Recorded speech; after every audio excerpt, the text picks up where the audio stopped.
that the sun shines down its power to all the world and makes the wind blow strong as it will.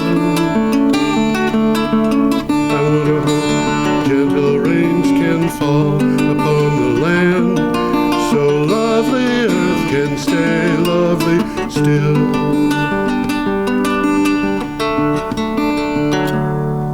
Hello, ladies and gentlemen. Welcome to the 450th show of Energy Week with George Harvey and Tom Fennell. 450 it is. Yeah. We are doing this from home because the BCTV studio is closed this week. We're having problems. Huh? We're having problems. Well, we're doing okay now, I think. Yeah, anyway, we solved the problem. We're kind of hoping that we're going to be able to get this up online this week or next and not have to wait until after the new year. But anyway, this show is recorded from a blog that we have. If you look down on your computer, scroll down, you'll find a file you can download. You'll find a link to a WordPress location. Like the first one says BBC. Yeah. Okay, and it's going to bring up the BBC. Yeah, and you can use those to go to places where you can actually read the articles. You can also go to geoharvey.com. Well, some of these articles are well worth reading. Yeah. If you go to geoharvey.com, you can click on the calendar. We're going to start on Thursday, December 16th. And our first... That's the date of the first event. Yes, that's right. That's and our first article is from the BBC, and we have a picture which I'm gonna put up here if I can negotiate this. There we go. Well, I've got the picture so I can see it, but you didn't put it up. I did put it up. I know that, but you didn't put it up on my screen. Aha. Okay. I still got the picture. There's a whole bunch of guys with playing around with bricks or something like that. Yeah, they're recovering bricks from a building that was torn down. And what do you have for a title for this, Tom? Recovering waste building materials. No. Oh, the buildings made from rubbish. Roughly half of the raw materials we extract go into the built environment. Construction creates an estimated third of the world's overall waste and at least 40% of the world's CO2 emissions. Quote, why don't we reuse what we've already extracted rather than gouging the planet for ever more raw materials? That's a very good question to ask. It sure is. And we have actually had, here in Brattleboro, we've had a couple of businesses that have started up specifically for the purpose of recycling old building materials. But they're making money doing it. Yeah, absolutely. Absolutely. Well, I got a couple of notes that I'll say here. And yeah, do that. We now extract 100 billion tons of raw material out of the planet a year. This is equivalent to destroying 2/3 of Mount Everest. Oh, man. And we're wreaking havoc on the planet. Yes. The stuff that we discard today contains a treasure trove of materials we could be using to our benefits. Yep. We need a design for deconstruction to mine the Anthropocene. We're in the Anthropocene rather than dig up new material. Right. Embedded attitudes in the building sector rather than practical barriers are the main hurdle. And what really makes little economic or environmental sense is continuing to gouge out billions of tons of virgin raw material from the planet. Right. I'll say that last one again because it's very true. What really makes little economic or environmental sense is continuing to gouge out billions of tons of virgin raw material from the planet. Right. I mean, why? Well, it seems that for some people, it's more money to be made mining new stuff than getting us to recycle old stuff. Yeah, but those bricks are perfectly good. Oh, absolutely. Yeah. And in fact, some of them if they're old bricks, are worth more than new valuable. bricks. Yeah, you're right.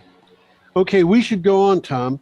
Yeah, we should. We got a picture here of the teenagers and the nun trying to stop the Australian coal mine.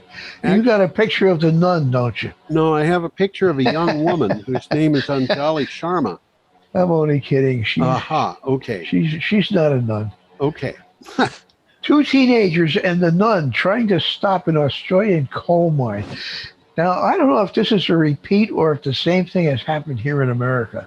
It's the same thing.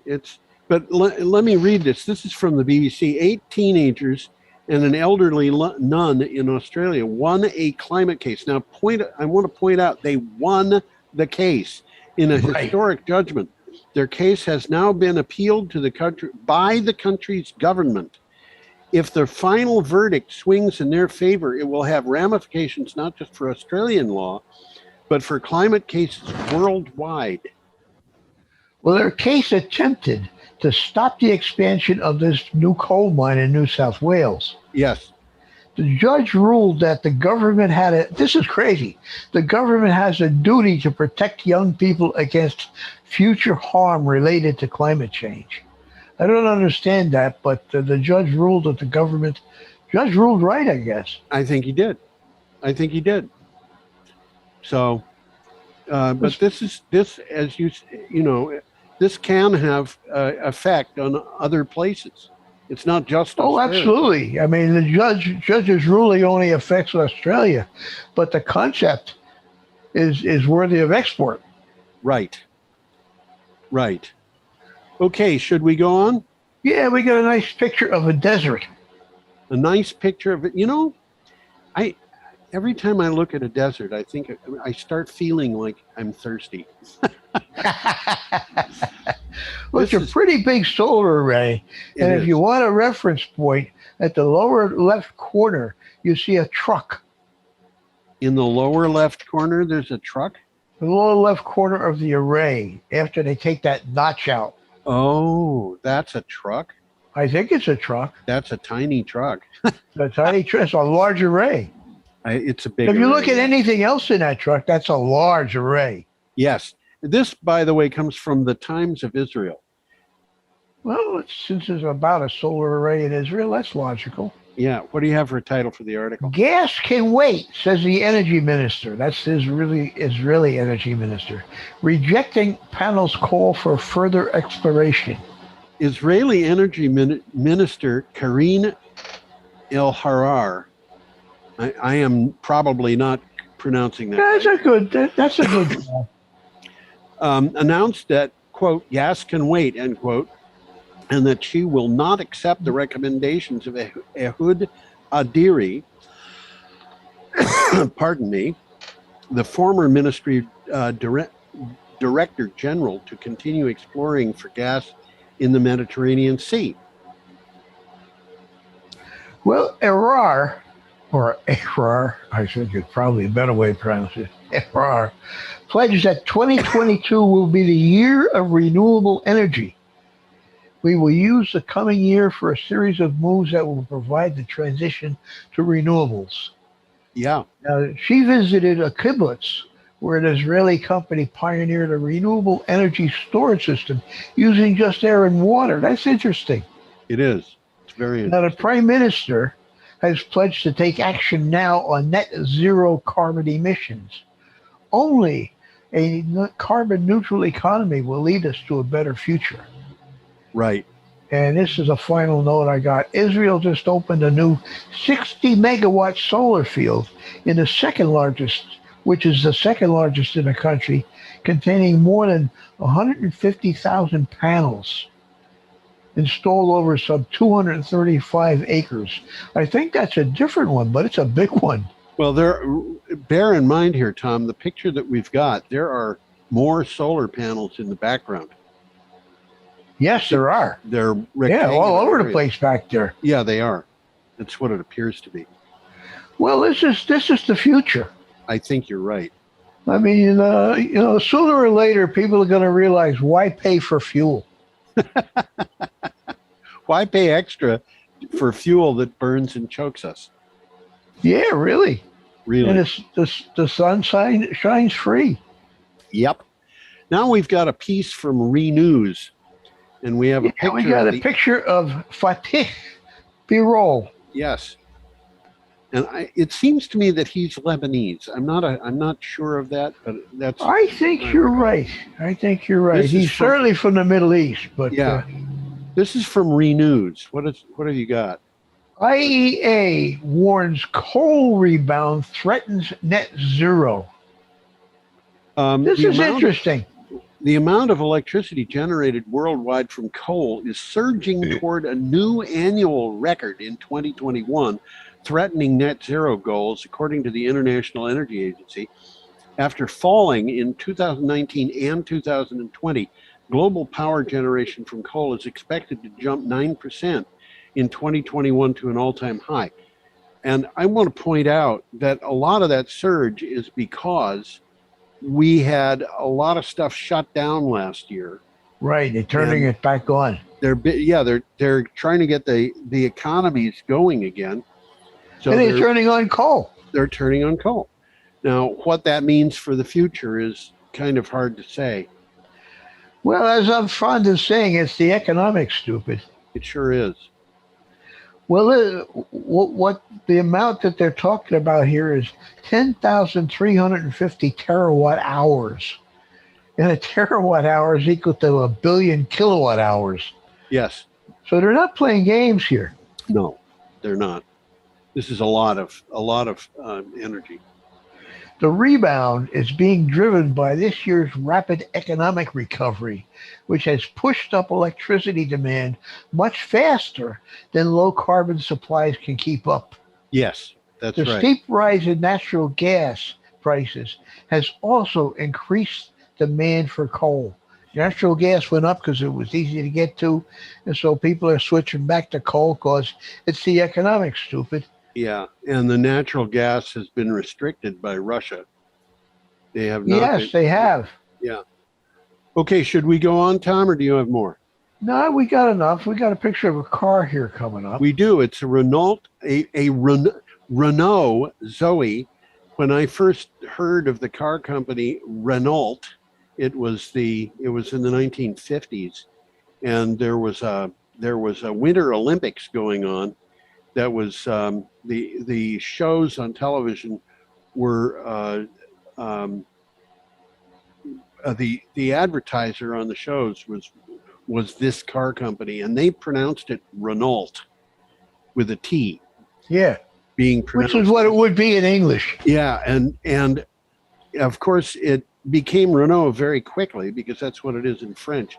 But for me, I see that, and I always kind of go to the default position, which was the first place I saw it, which was Renault. So pardon me for doing that. This is from Clean Technica.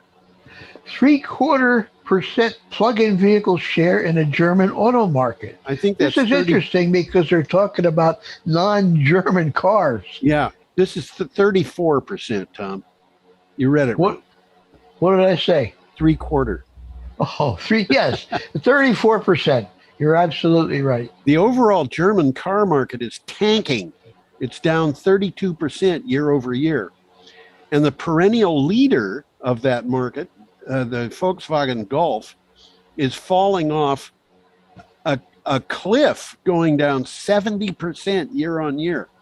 By the way, they didn't name that car after a game. Oh, they didn't? No, Golf is German for Gulf. Oh, okay. And they were in the habit then of naming cars after wins. So we have the Sirocco and the Golf. Oh, okay. Thank you. Amazingly, the two leading cars were both electric vehicles and both made outside of Germany. Isn't that interesting? And plug-in sales are growing so fast that they now have 34% of the market. Well, there's some graphs and tables on this on this link if you're interested in There's that. a lot of them. Yeah. Well, the Opel Corse, which is a GM car, came in first. Second place was the Volkswagen T-Roc, which I never heard of. And third, the Renault Zoe, which I have heard of. Yeah. The Tesla Model 3 was seventh. And the problem with why it was only 7 was they had problems with delivery. Yeah. They got the orders, but they can't deliver them. Well, this is the car market as it exists today. And the Volkswagen Golf was 10th. Okay. And 11 models out of the top 20 were non-German. That's interesting. It is. It's very interesting. So let's move along here. We got a picture of amazing rooftop solar. Yes, I think indeed, that's New York City. Is that New York City? I think so. Okay. It's definitely a city with a bridge, and there's tall buildings. I think that's in Manhattan. Okay. That's my guess, anyhow. This is from a publication called Industry Week. Green energy becomes critical for manufacturing. This is really interesting, I think. Access to renewable energy is becoming more important factor in manufacturing plant construction and expansion. Isn't that interesting? It's a trend. It's a trend economic development experts say has legs. Traditional metrics of production costs still drive site selection, but access to clean power is moving up on the list. So what they're saying is they want to be near some renewables. They want to be near renewables. In the 19th and the early 20th century, if you built a big plant, you wanted to have a railhead. Now you want to have renewables. Well, it's saying here, clean energy has become a requirement, not a relative luxury. Yes, that's right. Alternative energy has become more cost competitive. Yep. That's the bottom line. Okay. Alternative energy sources, storage, and distributed energy technologies lowers costs. And large battery technology is also changing the game. Yep. Moving along. Okay. We have pictures of what are those funny looking things, huh? Aren't they? And this is from NBC Boston. And my word, Boston, huh? Boston. I've heard of that place. Well, you're going to hear a little bit more because it says Massachusetts picks both bidders for the next round of offshore wind. The Baker administration officials have announced awards for offshore wind development to Vineyard Wind, that's Vineyard Wind 1, a 1,200 megawatt proposal from Vineyard Wind, and a 400 megawatt proposal from Mayflower Wind.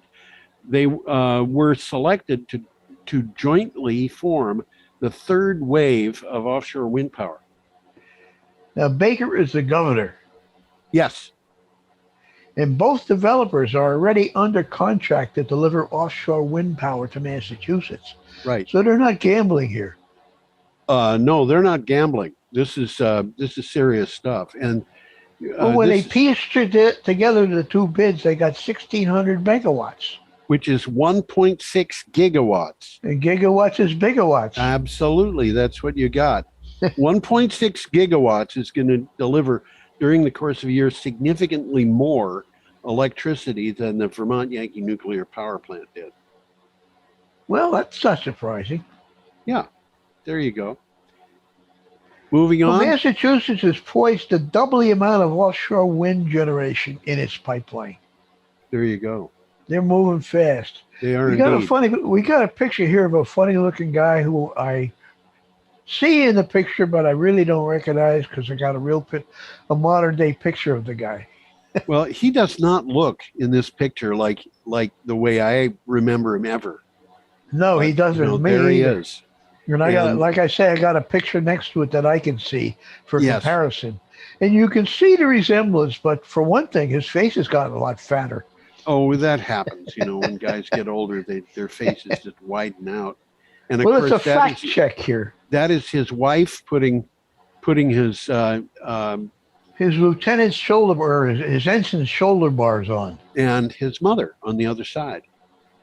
Okay. I got her cut off. This is from NBC. I'm sorry, wrong place. This is from Newsweek.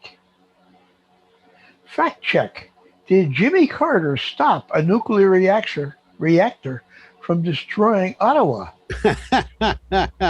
What a crazy idea. Don't laugh. That's nuts, isn't it? Yeah, it's true. some social media users and accounts have been reminiscing about the time that a young Jimmy Carter purportedly helped avoid a major nuclear disaster after heading a cleanup operation in a nuclear power plant in Chalk River, Ontario, Canada.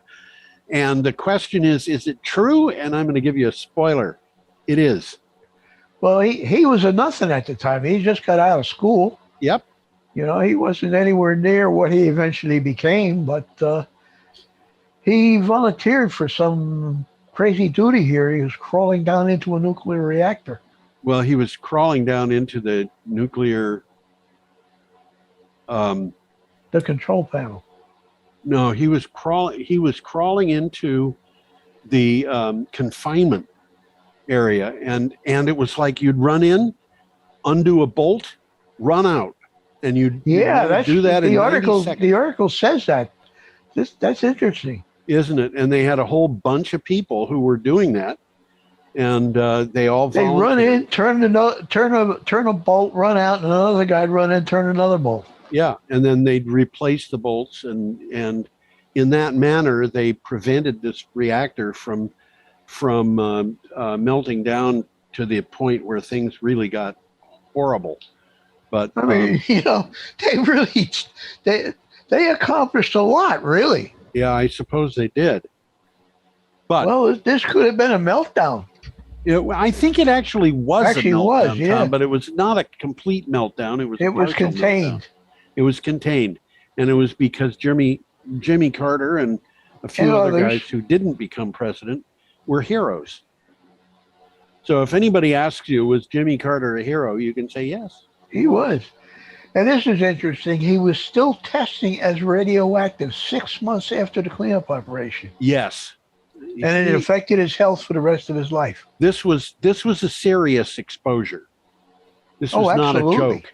Absolutely. But I know. He risked his life. There's no question about it. Yeah, he was risking his life.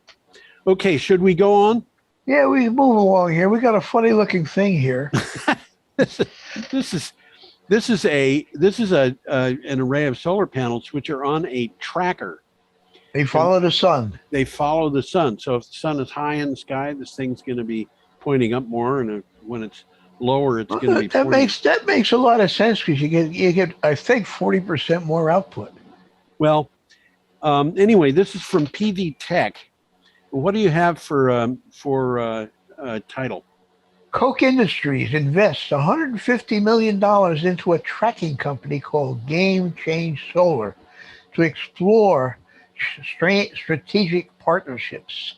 Now, this is fascinating.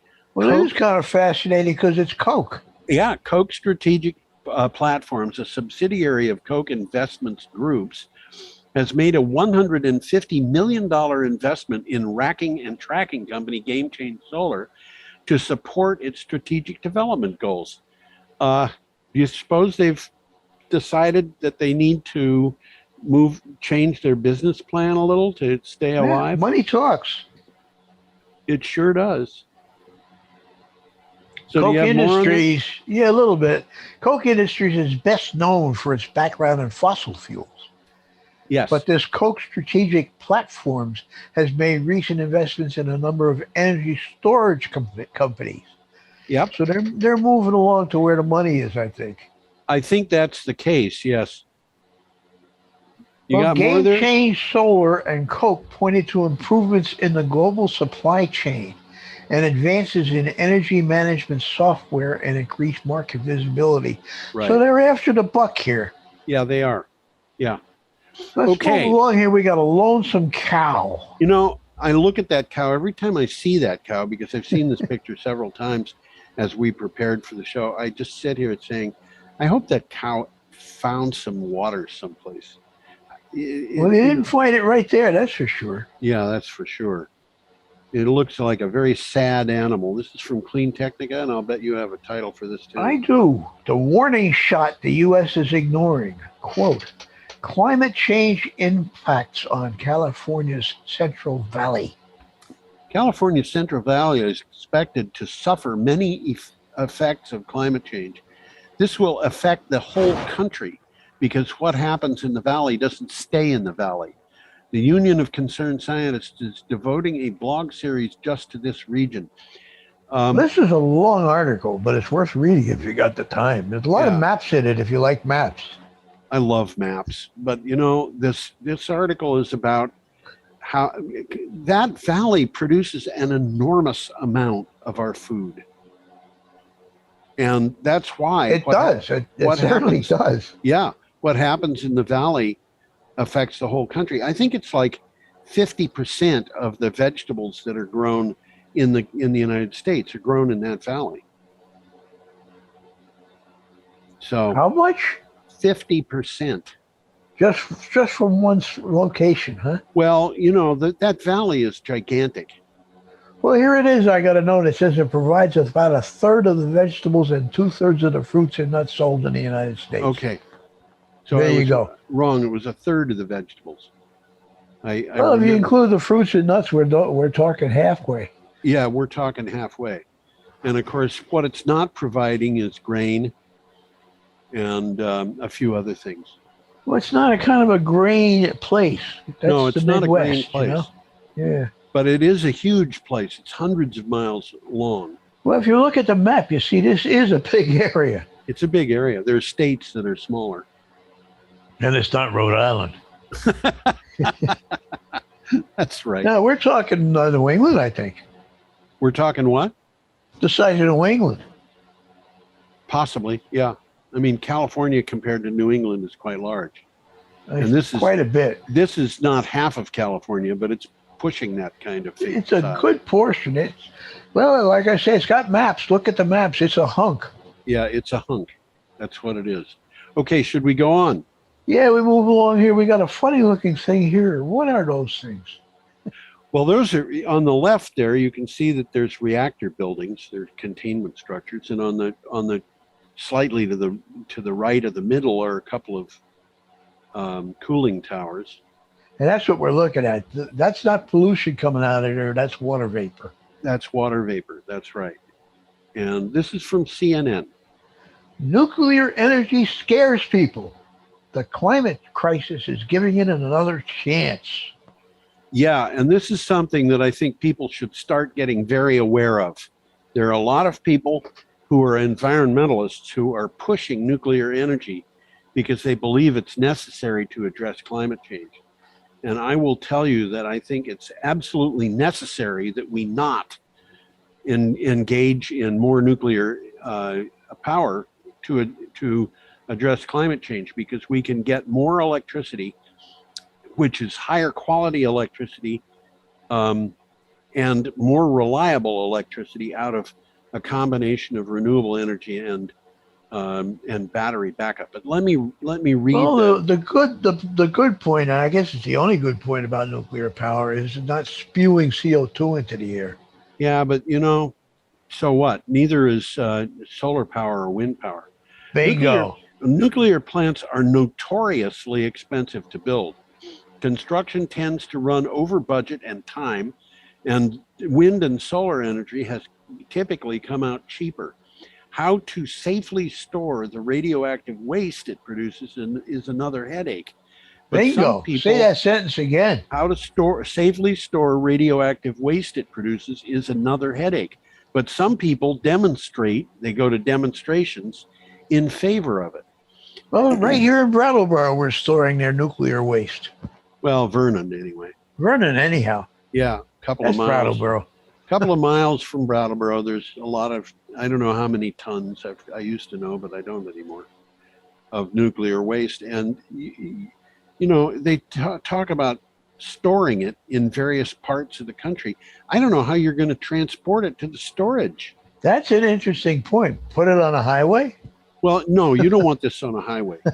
You want that's why I said it that way. You'd have to put it on railroad, but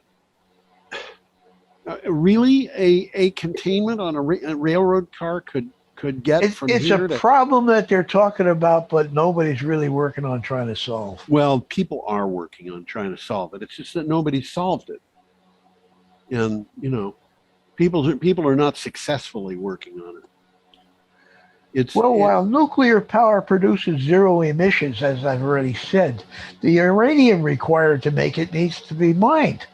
It does. And in the process, it generates a lot of greenhouse gas. Yes, and then it has to be refined. It has to be enriched. It has to be stored. It has to be made into fuel rods. The fuel rods themselves are dangerous because they're typically made out of zirconium alloys. Which, what the heck is that? Well, zirconium is a metal, or it's one of those metalloid things. I forget exactly what it is. I'll go along with metal. But the cladding, if it catches fire, you're not going to put it out by putting water on it. It's one of those things. It's like lithium. Huh? It's like lithium. Yeah, aluminum. If aluminum catches fire, you're very likely not going to be able to put it out with water. Yep. So because it burns so hot that it causes the water, the atoms in a water molecule to dissociate, which means that it's got immediate access to oxygen to keep it burning, and it drives off hydrogen, which hits the air and burns there. So it's not good thing. And zirconium is similar to that in some respects. Okay, we should probably go on, Tom. Well, the lack of a global plan for storing toxic waste should disqualify nuclear as sustainable energy. Now, where are you getting that, Tom? Is that a quote from the article? That's a quote from the article. Okay. Yep. This highly radioactive waste can produce problems for thousands of years. Yes. The time that it takes for the radioactive waste to decay, the radiation to decay to the point where it's equal to the radiation in uranium ore is about 6 million years, I have been told. Okay, we should go on. We've got a picture here of a bus factory, and I want to point out. Yeah, that's Proterra. Look, there's an American flag in the back. So. Yeah, there is. I want to point out this is not all that big a factory. You know, those car factories, it looks like they just go onto the horizon. But this is yes, and it's from Clean Technica. What do you have for title? $5 billion for electric school buses in the U.S.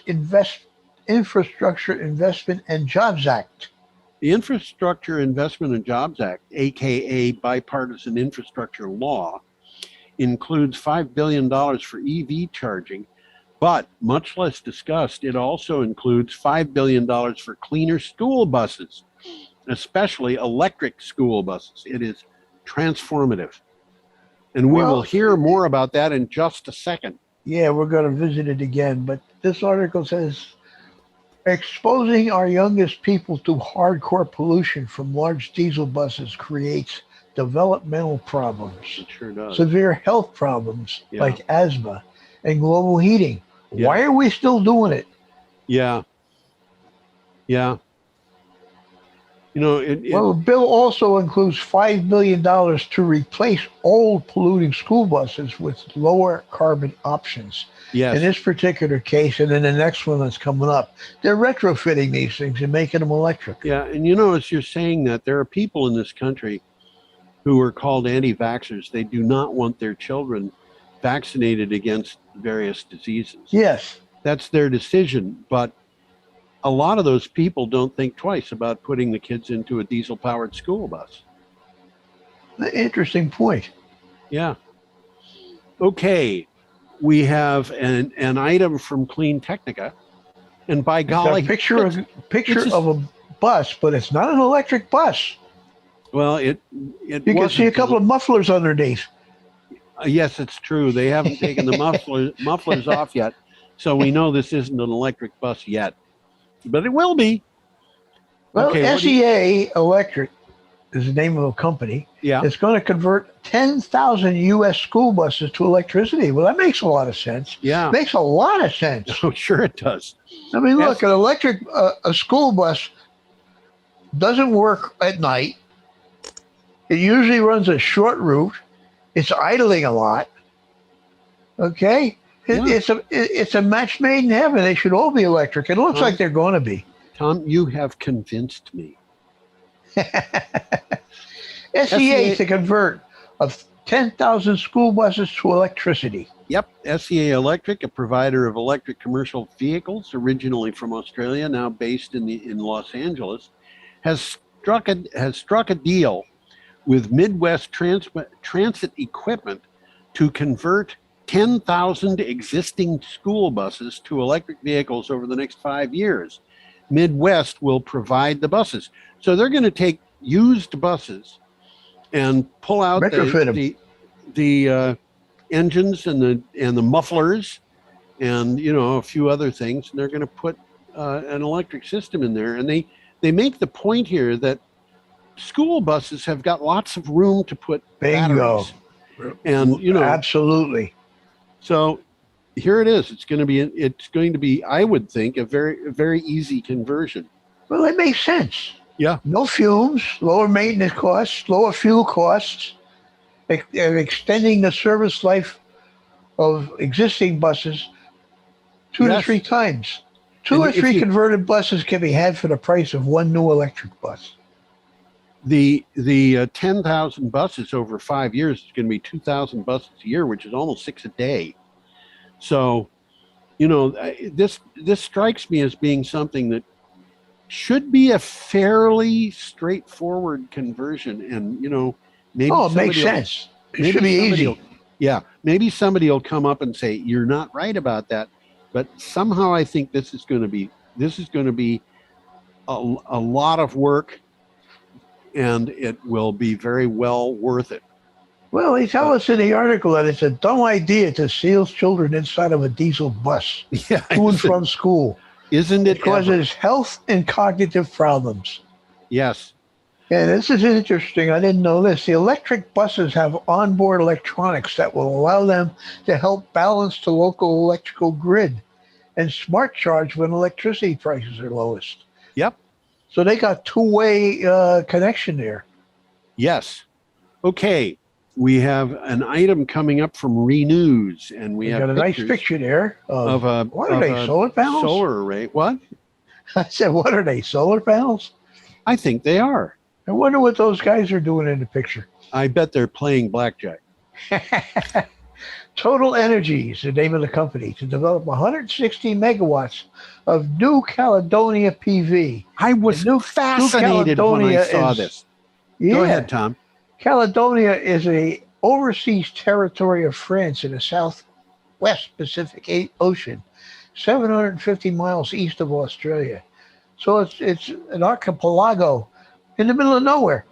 Yeah, it's New Caledonia was important during the Second World War because it was a base for operations in the Solomons. But let me read this. Total Energies is to develop solar farms in New Caledonia in totaling 160 megawatts and 340 megawatt hours of energy storage to supply electricity under a 25-year renewable power purchase agreement for industrial operations of Mining and Metallurgical Consortium, Prony Resources, New Caledonia. Now, the thing that I find really interesting about this is this particular battery that is going into a place that probably most Americans don't even have any concept of where it is very large compared to that big battery that went up in South Australia several years ago. This is 160 megawatts. That was 100. This is 340 megawatt hours. My recollection is that was 130 megawatt hours. So this is huge, and it's going into a country that has something like 12,300,000 people on, its big island. Is that right? Have I got that wrong? That number wrong, Tom? I don't know the answer to that, but these guys are in the middle of nowhere. Yeah. They're having to draw in diesel fuel by boat. Yes. And what they're trying to do here is be self-sufficient. Yes, that's right. I'm thinking maybe it's 260,000 people. I don't remember. I'm sorry. It's just not a huge population. I think it's 12,000. I don't know. That number sticks in my head. Well, I'm going to have to refer to readers and say, look it up. But I was blown away when I saw that New Caledonia was getting this huge battery. It was much bigger than anything that the United States had 4 years ago. And, you know, there it is. But we're getting into that age. Okay, our next item is also from Clean Technica. And we got a picture of the Earth. Yeah, and it looking at it from the Arctic Circle, or That's from the right. Arctic. Look at the amount of open water there is there. Quite a bit. There's a lot. And as you can see by the picture, a lot of it is covered with ice. Yeah, but I mean, different ice covering the ocean than is covering Greenland. When I was a kid, that Arctic Ocean would have been completely covered. Yes, it would have. Absolutely completely. That's the point of the article, really. There are all kinds of big ports, Murmansk and Archangel and so forth, in the north of what used to be the Soviet Union and it's now Russia. Ships go in and out, and now you could have a ship from Murmansk go to the, you know, just across the Arctic Ocean and to the Bering Strait and go to Japan or wherever. It used to be able to do that. They did, yeah. This is something that's really new. Okay, the article is from Clean Technica. What do you have for a title? The Arctic should never feel like the Mediterranean. Well, yeah. Yeah. A warming Arctic should alarm all of us. The BBC has reported that it's seeing Mediterranean-like temperatures in the summer. Mediterranean-like temperatures in the Arctic. Well, the actual temperature of this article was 100.4 degrees Fahrenheit. Yeah. The UN's World Meteorological Organization recently verified a record that was set on June 20th of the year 2020 in the Siberian town of Verkhoyansk, which is also pronounced badly. Anyway, I think we reported on that temperature when it came out in 2020. And now what they've 100 degrees in the Arctic. I mean, that's unbelievable. It's unbelievable, yeah. The Arctic is one of the fastest warming areas in the world. Yes. It's heating at more than twice the global average. Right. And heat was the #1 weather-related killer in the U.S. Wow. Heat. Not tornadoes, not floods, not hurricanes. Heat. There you go. Okay, should we go on? Moving right along here, we got a picture of Joe Manchin. Yeah, Joe Manchin, and he is talking there. This is from CNN. I think we're going to talk about him twice, aren't we? We are indeed in this show, and there's going to be more coming up about this guy because he's a maverick. I don't understand this guy at all. Well, I've seen a picture of where he lives. Boy, does he live in a mansion. Does he? Oh, yeah, he's a wealthy man. Yeah. Democrats scramble to salvage climate provisions after Manchin sinks the Build Back Better. With Senator Joe Manchin confirming that he is a no on President Joe Biden's social spending package, the fate of the bill's $550 billion worth of climate and energy provisions and the president's climate agenda are now on the line. Now, I want to tell people there's another story behind this. Things which we're going to touch base on in a couple of minutes, aren't we? In a few minutes, we will touch base on this. Do you have more on this one, Tom? Yeah, he's going against. Well, we'll talk about that on the next one. He's going against his own people. He is, but who do you mean by his own people? Well, in that particular case, they're the coal miners. Okay, we will get to that in a couple of minutes. Anything else? Well, the Secretary of Energy has tweeted, "This is not over, folks." Yeah, I guess she's right. So let's find out. Well, we got to skip over one to do it, so we'll come back to it. Yes, that's okay. We'll get to it, though. We will. There's a picture of an electric vehicle charging. How about that, huh? Yeah, there you go. There's the cable stuck in there. Just imagine interesting. All the little electrons getting in. Yeah, look at that, huh? How do they fit all those electrons in there? They use a shoehorn. Do they? Yeah. I never Very knew small shoehorn. that. Very small. Okay, this is from Clean Technica. What do you have for a title? 13 new electric vehicle battery factories planned in the USA within the next 5 years. This Now, what's is going on here? eye-opening, isn't it? In It addition is. to EV battery plants now operating in the U.S., 13 more have been announced that are expected to be operational within 5 years. Of the 13 planned plants, 8 are joint ventures between automakers and battery manufacturers. Now, that's interesting. Yeah, The automakers are going to be looking for batteries. That's why they're joint venturing absolutely. here. They want the batteries to make the cars. Well, most of these new plants are going to be located in the southeast or the Midwest, which is interesting. It is, yes. And there's a chart on this article that shows all of the new battery plants that are announced as Okay. of October of this year. There's a Okay. lot of them. Yes, there are. And that chart also gives the dates when they're expected to open. Well, things are changing, man. The times they are changing. The times they are a changing, no doubt about it.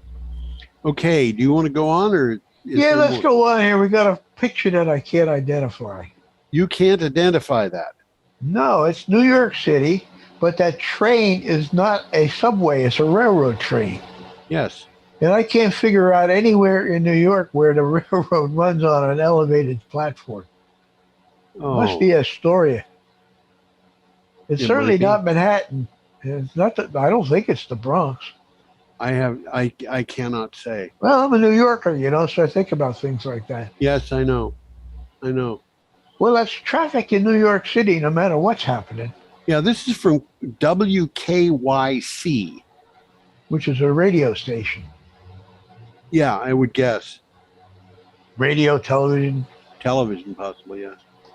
Biden raises fuel economy standards to reduce greenhouse gas emissions. Yes, I was Yeah. surprised by this article. The EPA will issue a final rule to raise mileage standards starting in 2023 model year, reaching a projected industry-wide target of 40 miles per gallon by 2026. That's a lot. It is, yes. This is at 25% higher than a rule finalized by the Trump administration last year, and 5% higher than the EPA proposal that was made last August. Well, transportation is the single largest source of greenhouse gas emissions in the United States. Yes. And within this sector, passenger cars and trucks are the largest contributor.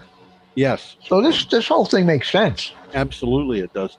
Did you happen to note the number of tons of carbon dioxide, the emissions that would be cut by this?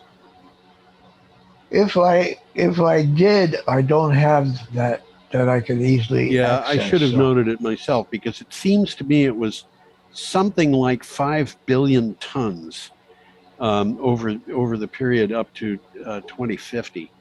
But I could be wrong about that. But 5 billion tons is a lot.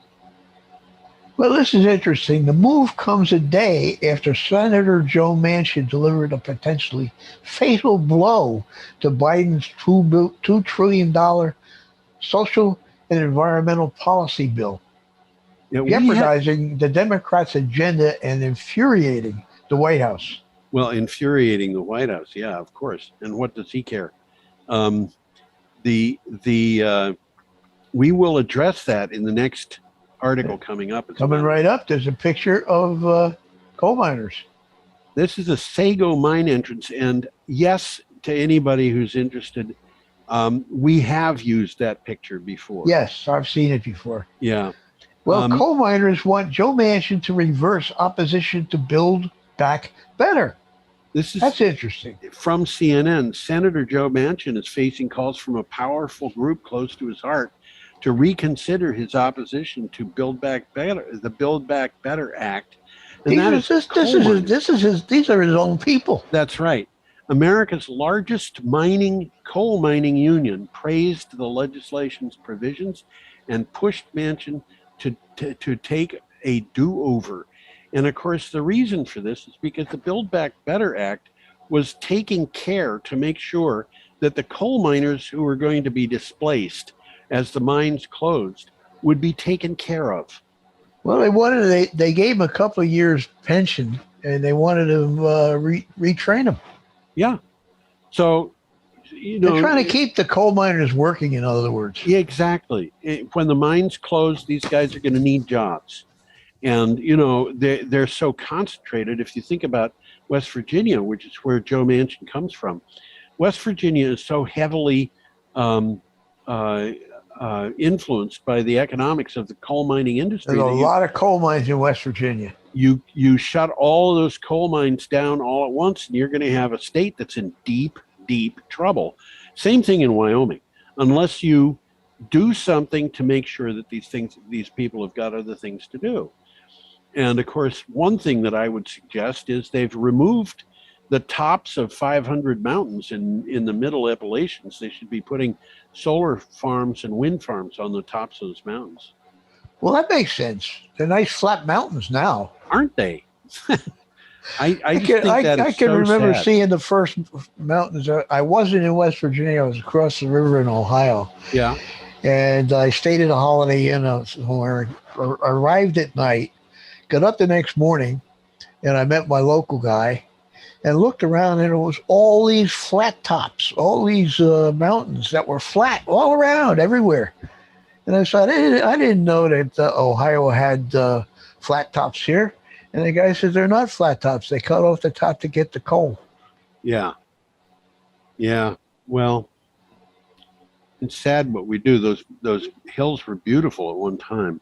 Well, I remember seeing them the first time driving through West Virginia, and it was ugly. I mean, they just dumped that stuff off the side of the mountain and went right into the stream.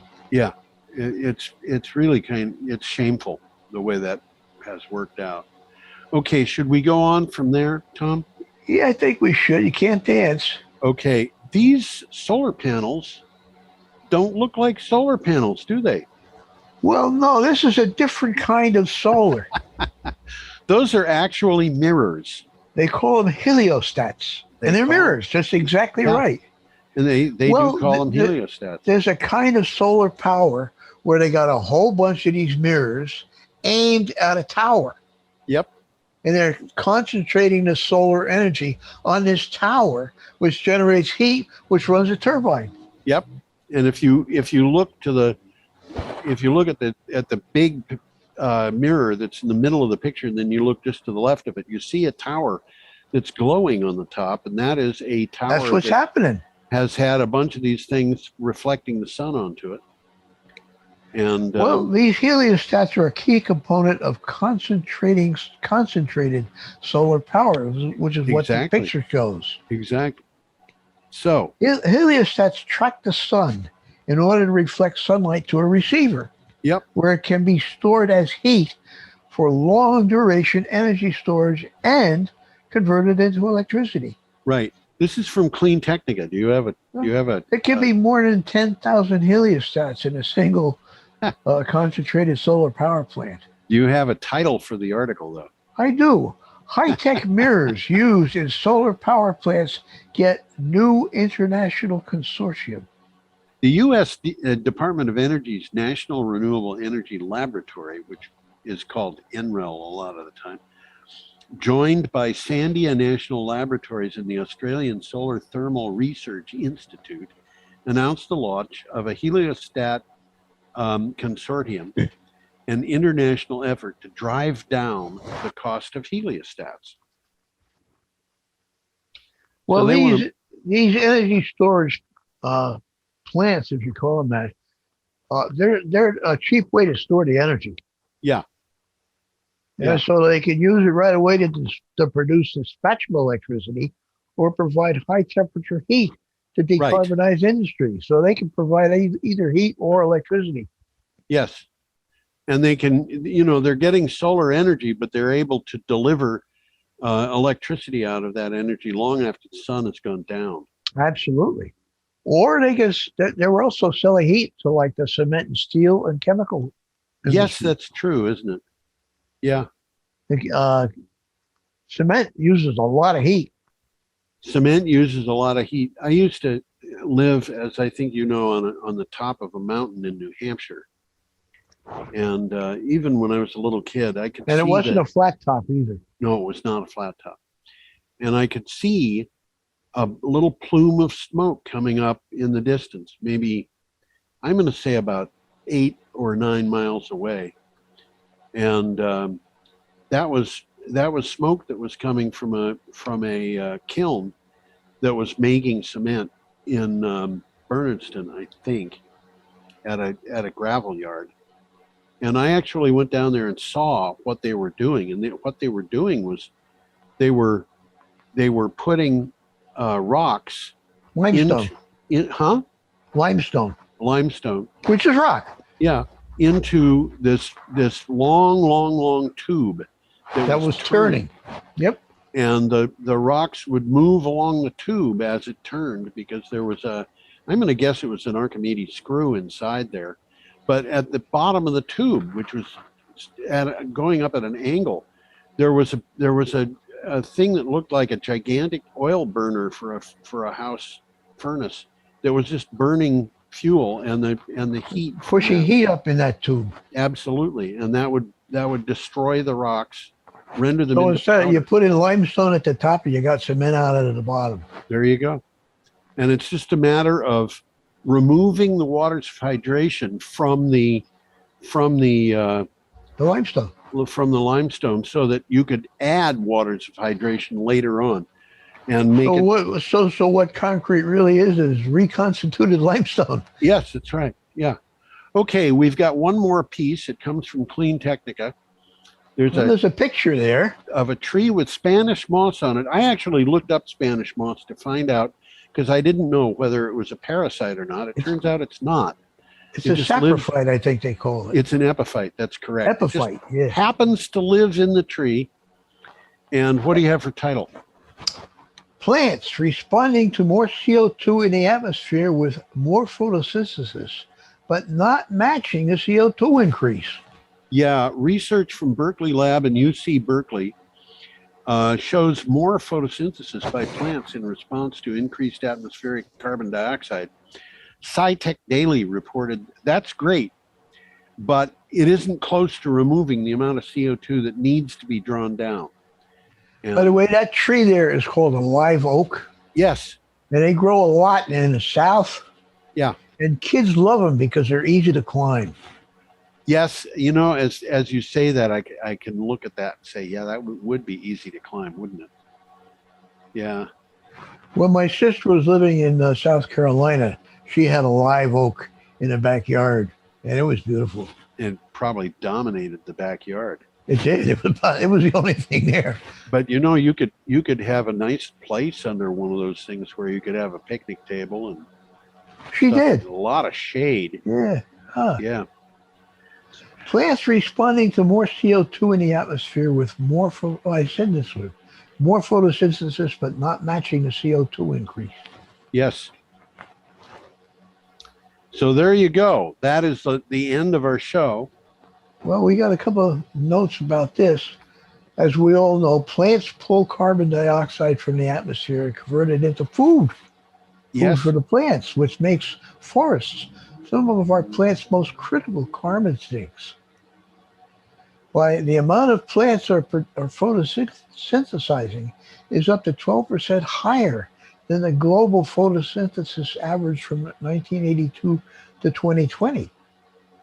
But the increase in photosynthesis isn't close to removing the amount of carbon dioxide that needs to be removed. Yes. Okay. So it's not stopping climate change, but it is helping to slow it down. Yes. So that's it. And we will go to our last slide, which just tells our viewers to have a simply magnificent week.